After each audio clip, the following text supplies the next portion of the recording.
Okay, in this session, we're going to go over how to fill out the purchase agreement for your buyer. So you would want to add a loop in dotloop, create the title the transaction folder or the loop, the property address that you are offering on. And then you would select the template for what kind of a purchase you are making. So with the drop down arrow, I'll just do an example here. So we're going to add a loop. Property address is 15 Old Oaks Drive, Waverly. Google Maps will pull up the property most likely. You can just select that, hit continue. You're going to be asked to select your loop template. So you're going to hit select. And then for your buyers, all the different options for what forms you need are here. So if you're looking for new construction, it's this one, mobile home, etc. If you're looking to write an offer on a house that's on city services, you'd hit municipal services. If the house has a well or a septic, you'd choose well and septic. So the appropriate form would come up. So we're just going to do the municipal services. You're going to hit continue and you're going to hit done. And then the program will create your transaction folder and you'll hit view loop. So all of the forms that you need are auto-populated right into your loop. You're working with the real estate industry form, your buyer designated brokerage agreement form is there. And then you have your agreement of purchase and sale form, which is form 400. If this were a new construction or a vacant land or a mobile home or condo, form 400 would come in, and then any schedule would be put in here as well. So the condo schedule or the vacant land schedule or whatever. So all the forms you need are here, your FINTRAC IDs, your receipt of funds record that you would fill out once you have received a deposit, and the commission invoices for the broker. That's why it says broker only. Down at the bottom, you have your people. You'll always have an administrator on the account with you, and then your name. You're going to want to assign to yourself that you are the buying agent. That is your role, and you're going to want to add your buyer's names in here. So we're going to say Jane Buyer. So buyer@gmail.com. And we're going to make them a buyer. We're going to add that person. We're going to add another person. So buyer, so John Buyer, and buyer2@gmail.com. So you always want your buyer's name, and you always want their email address, and you want their role to be a buyer. Again, you don't want to ever add your clients to your team. You only want if your team to be a co-listing agent or someone else from your office that's looking after your business. So that you hit add person. When I'm in the people here, I usually would also add the seller's name. So you don't need their email address because you're not sending it to them, but you want them added here so that their names are added to the agreement. So we can just, well, this is, we'll add person, and we'll put that the sellers are, I don't know, seller 1 and seller 2. I usually put both sellers' names here under this one field instead of having to add a second seller, because I'm just using it for the purposes of auto-filling the forms. You don't have to have them as separate. If you were sending it to these people and they needed to sign, then they'd each need their own personal add-on. So I would hit seller 1, put their email, add person, and then I'd add another seller. But for the purpose of this, where we're just adding them to the form and not getting them to sign, I combine them in as seller 1 and seller 2. We'll hit role is seller, and we hit add person. So now down at the bottom, you see you have all of your people that are pertinent to your agreement. We'll go up to form 400, and we'll click on that. And then it's going to ask us it's going to want to autofill. So that's the reason I put some of that information on the first page, that it can autofill as much information as it can. So for the listing agent, you can add that person in. You can put the full name of your agent there. So we have listing agent, whatever their name is, you would put that in. So of course, I'm just using listing agent as an example. We can use Matt Tingley. he's the listing agent on this property. You can put their email if you want to. I usually don't, because I usually send them the agreement just by regular email, like I'll download it and send it to them. But you put Matt Tingley and you hit add person. Now, if the listing agent is, if there's more than one listing agent, you have to put them all here. If there's a team, you would put the team lead's name, so whoever is advertised on the cut sheet, and then you would also put their team name. So if Matt Tingley is part of Tingley Real Estate Group, so you would put Matt Tingley and Tingley Real Estate Group. Check on the cut sheet down at the bottom. On the realtor cut sheet, it shows who the listing agent is, and it shows if there is a team name. You have to put everybody that's listed there. So if there's more than one agent, you put all of them. If there's an agent name and a team name, you put them all. So we'll say it's Matt Tingley and Tingley Real Estate Group. We'll hit add person. Now down here for the property address, because we made the loop name, the property address name, it auto-filled for us. If it's something that Google doesn't know, then you'll have to fill it in yourself. Make sure you double check that the postal code is right, that the county is right. Here it always fills it in as Halifax Regional Municipality. I usually just take that out and call it Halifax. Property ID, this is your PID number, so you'd want to put the PID number in there. PID number is advertised on the cut sheet as well, but you should go and verify that through Property Online to make sure there was no typos when the listing was put on the market. So I always double check Property Online. Then your buyer names, buyer 1, buyer 2 show up there. Down at the bottom here, you have your purchase and sale price. So if you put it in here, this is your offer price. This will come up on your form for you. So we're going to offer $565 for this house. The seller's names have populated down there, and the offer date. So we're going to make the offer date today, which is August 17th. So when you click on this field, a calendar will come up so you can see the date that it is. So then you just hit autofill. And the form is going to fill out as many fields as it can.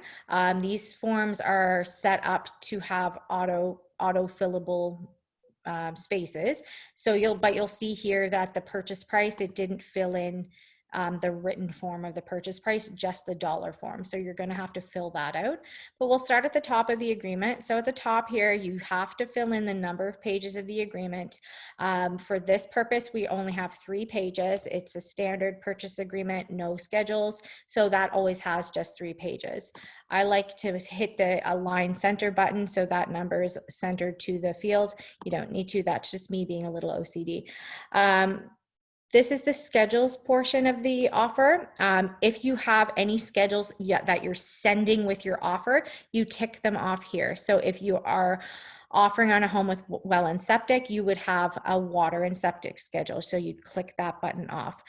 If you were given the equipment schedule by the listing agent, or if it's on the documents tab before you make your offer, you would attach that to your offer as well and have your client sign it, and you would click off equipment schedule, etc. So any of the schedules that you have attached and are being part of your offer, you would click it off here and you would adjust the number of page numbers based on how many schedules you have. So then we have the buyer's names, which are Jane Buyer. Ooh, I spelled that wrong. That's fine. And John Buyer of, and this is where their demographic is. So I usually don't give their full address here. It's none of the seller's business. It's none of the listing agent's business where my clients live. So I usually would just say they're from Halifax, Nova Scotia, or maybe they're from Ontario or British Columbia. I'm pretty vague with that, but I just say where the general region of where they're from. Now you have to check off if they have personally viewed the property or if they have not personally viewed the property. So we're going to check off that they have viewed it because they did see it in person. It's going to fill out the seller's names, the address, again, double check, make sure everything's spelled right, the PID number, and that it's from the county of Halifax. So at a purchase price of, we have to write this out, $565,000. I like to put in the decimals here. I've seen a lot of agreements where it just says 565, and especially if there's no comma, then it can be confusing. So just to be really clear, since this is a legal document, I always make sure that I put the decimal points. For clause 1.1, the buyer submits how much of a deposit. We're going to say $5,000 for this. So we write it out in that first column, $5,000. Here you put the actual dollar amount. So again, decimals. On or before these. So this is the condition date. I try to make all my condition dates the same. Typically in a normal balanced market, a condition period is about 10 business days. If you're in a seller's market and you're competing, you may want to shorten up that condition period to maybe 7 business days. But I try to make all my conditions the same. So financing, home inspection, deposit, just so I can keep everything straight in my head so that we're not, you know, maybe deposits due tomorrow, inspections due Friday, insurance is due next week. It makes it really hard to remember when everything is due if they're all scattered all over the place. So I'm going to make my conditions due in 10 business days from my offer date. So that's basically the 28th of August. So we're going to say the 28th of August, 2020, and it's payable to, so this would be the listing broker. So the listing broker here, let's call it Listing Brokerage Atlantic. And you don't need to write in trust because it's already written here in the offer. If you are writing an offer on a property that is a FSBO, so a private seller, or it may be it's a mere posting and there is no listing broker, you can make it held in trust by our company. So you just write Better Homes and Gardens Real Estate Atlantic there. Closing and conveyance, so clause 2.1, this is your closing date. You cannot close on a weekend or on a holiday because the banks and the lawyers have to be open and working. So I usually pull up my calendar and I see when closing should be. If the home is vacant, a 30-day close is very likely. So I'd make it 30 days from my offer date. If the home is occupied, I usually go about 60 days. So we're looking at maybe what are we now? The 17th of August. This home is occupied. So I'm going to shoot toward the end of October, maybe the 21st. I like to close midweek. Lawyers, you know, if we close on a Friday, if there's any delays for any reason, then you're not closing until Monday. So your clients may have booked a moving truck and then they're actually not going to be able to get the keys and get in until Monday. So I usually like to close on a Wednesday or Thursday, just in case if there's any delays, then, you know, you've got a couple of days buffer there before you hit a weekend. So they're not waiting too long to get in.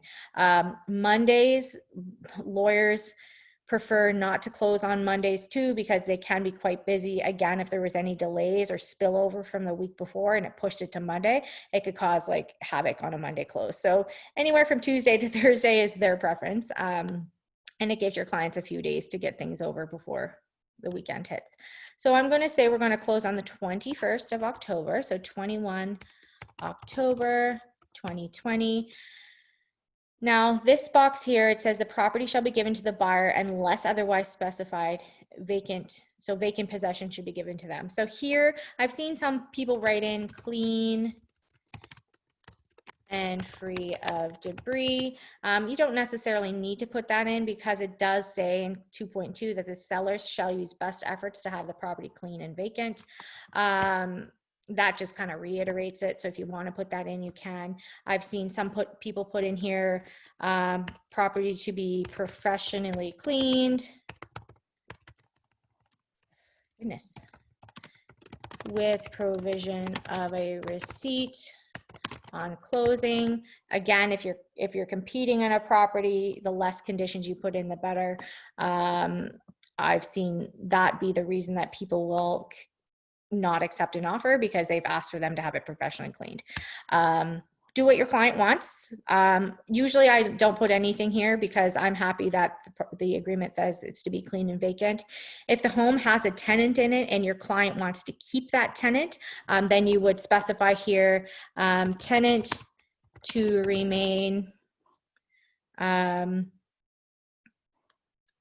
or tenant and tenant's belongings to remain. If there's 2 units and you want one of the units to be vacant, you would specify that. So those are the kind of things you'd want to put in that box there. So clause 2.2, the seller should use best efforts to have the property clean and vacant, subject to 2.1 by and what date. So we usually put 9 o'clock a.m. here. Now you can write in a.m. I usually go up to the add and hit strike through, and I would actually strike through p.m. You just plop it down and then you grab the corner and drag it over. So p.m. is crossed out. So that's to accommodate the buyer's pre-closing viewing. So on the day of closing, the seller by the agreement has to have that property ready, clean and vacant by 9 o'clock a.m. so that your buyer can go through and do their final walkthrough.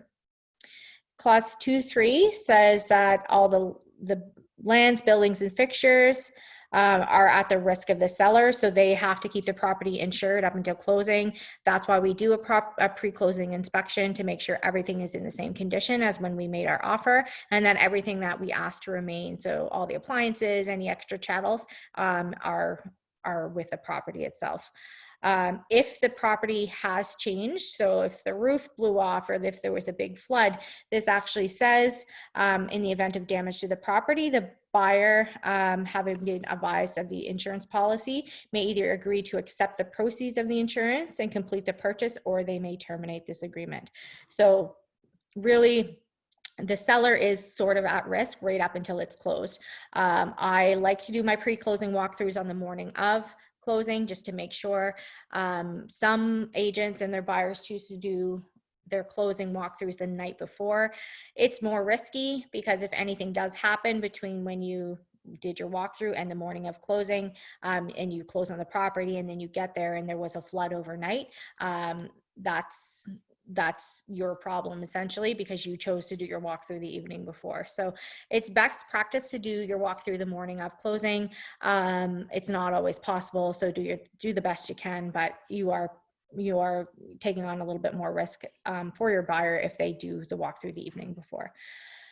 2.4 talks about interest, rentals, leases, taxes, rates on fuel on the premises are to be adjusted to the closing date. So this means that if there's an oil tank on the property and it's only, the sellers used half of the oil as they've lived there, they're going to fill that oil tank up to full, and then they're going to provide the receipt to their lawyer, and your buyer is going to pay them back for a full oil tank.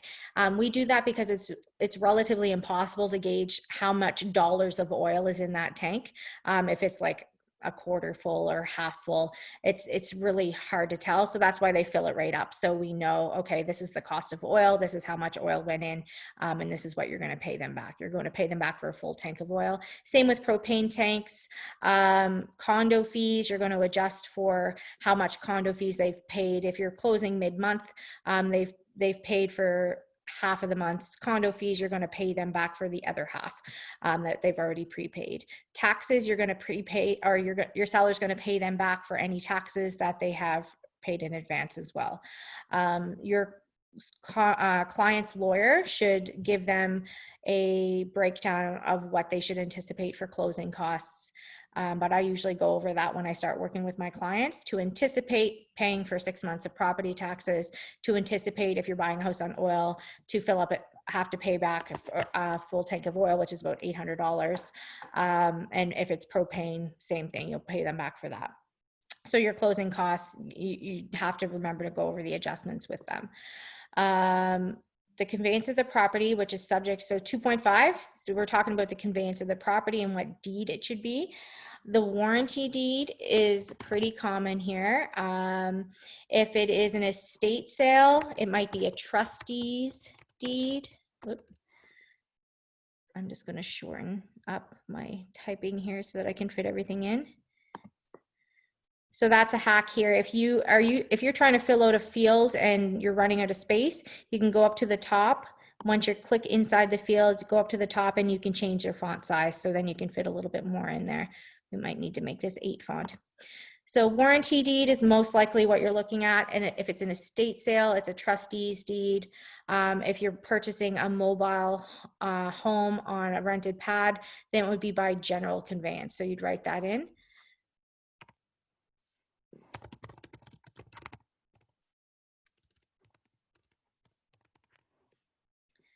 a space, but you get the idea. So general conveyance there.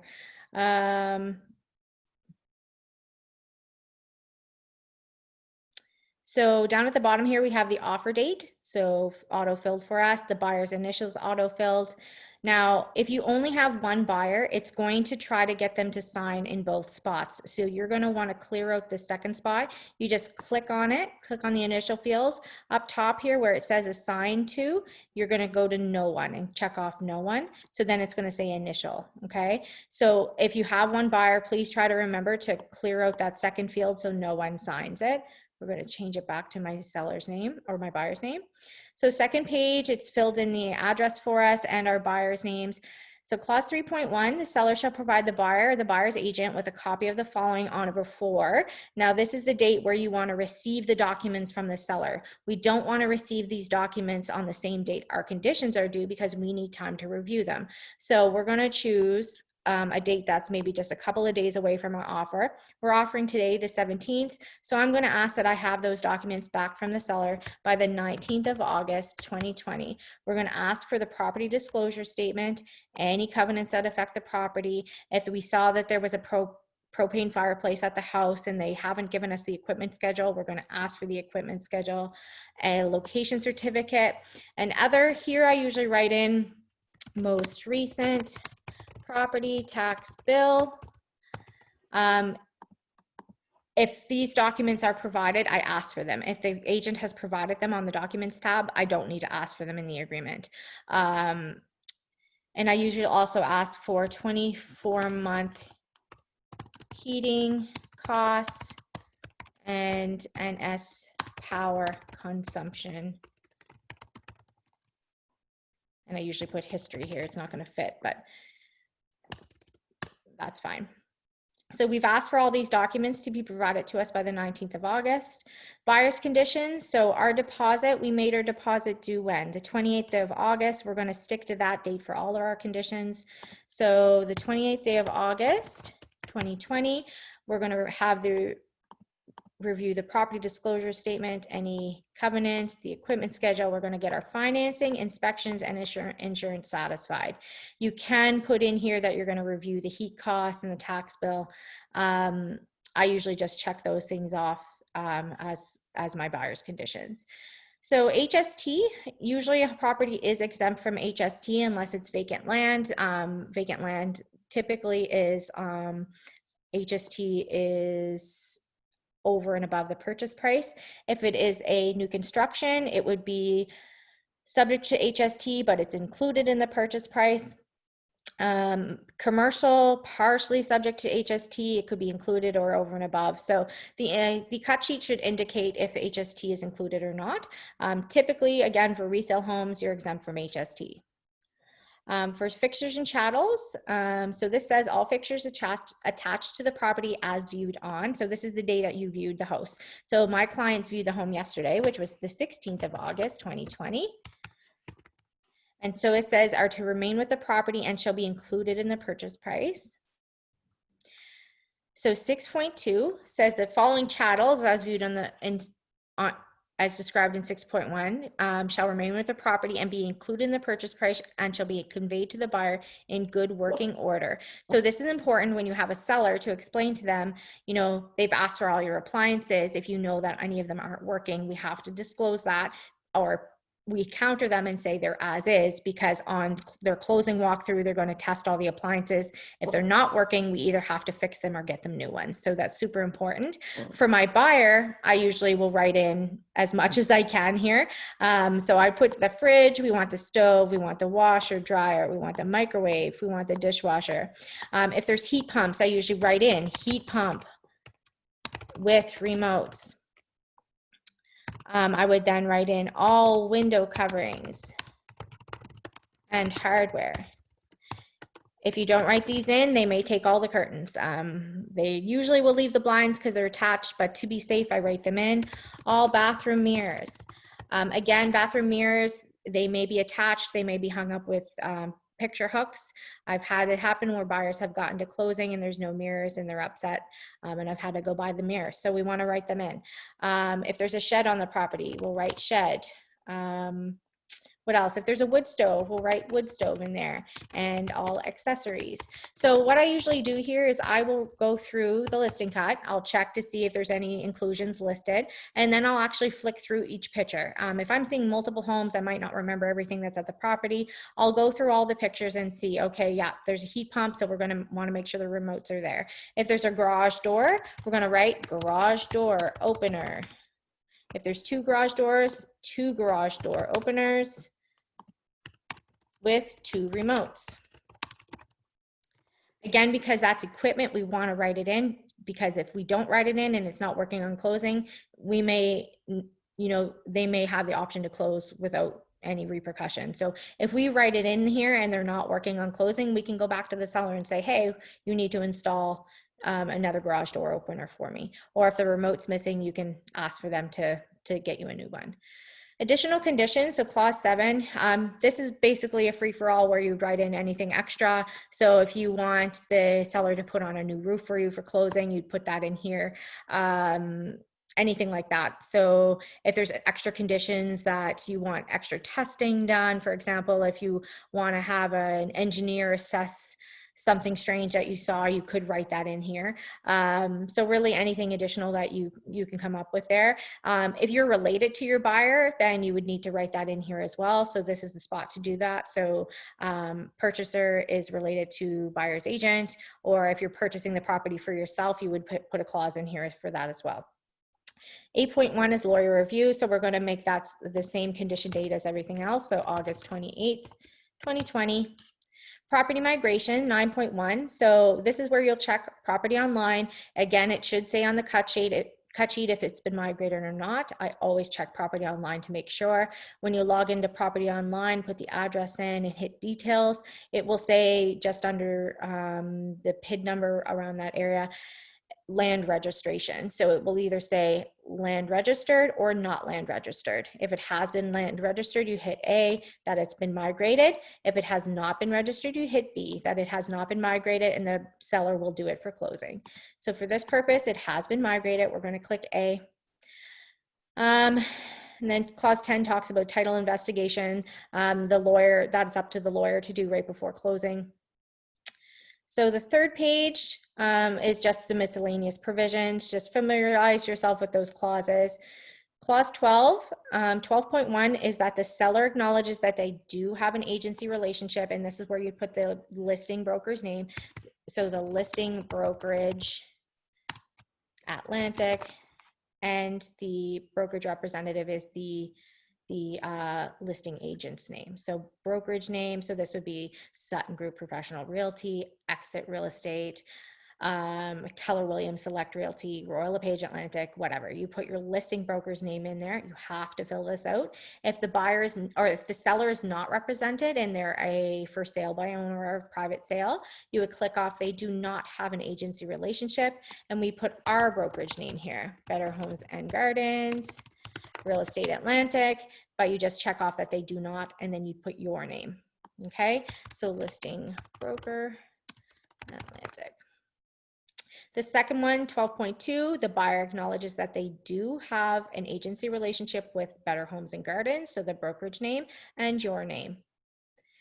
And then down here where it's 13, time for seller's response. The offer shall be open for acceptance until, and this is the time. If you're writing your offer at 9 o'clock that morning, it's pretty fair to leave it open by that evening. So if the sellers are working, if it's a weekday, I usually give them until after supper time to respond. Just use your common sense here. If you're sending an offer at 8 o'clock at night, you shouldn't expect to hear back by midnight that night. It's likely that the agent is not working anymore maybe, or the sellers may have gone to bed if they have kids or work early. So just use your common sense. If you're not leaving people with enough time, sometimes they can get upset, and they may not want to deal with you, or they may counter really high because they're upset. So it's a very emotional thing. So you want to just be fair when you're giving your sellers responses. In that same breath, you don't want to give them too much time because that opens up competition. So if we're in a normal balance market and there's no offer date, I just wouldn't give them 3 days to respond. unless it's a bank and we have to. So, you know, if I'm writing my offer this morning, I might leave it open until 8 o'clock, 7 o'clock that night. That lets them get home from work, have some supper, and sit down with their agent to respond. So I'm going to say we're going to leave it open until 8 o'clock p.m. Again, we're going to add my strike through. We're going to cross off AM, drag that over on the 17th day of August, 2020. And then 14 is where the seller responds. They either accept it, they reject it, or they can prepare a counteroffer. So that's it. That's the 3 pages of your standard purchase agreement. Again, if this was a condo, vacant land, a multi-unit, a mobile home, if it had a well and septic, then you would be attaching another schedule and you would send that along with your offer. But this is just a straight purchase agreement on city water and city sewer. So it's really only 3 pages, pretty easy to fill out. So when you're done that, you hit back and you'd like to save it. And then when you're ready to send it to your client, you click off the forms that you want them to sign and you hit share. And once they've signed, you would download it and send it to your agent, to the listing agent. That is it. Let me know if you have any questions.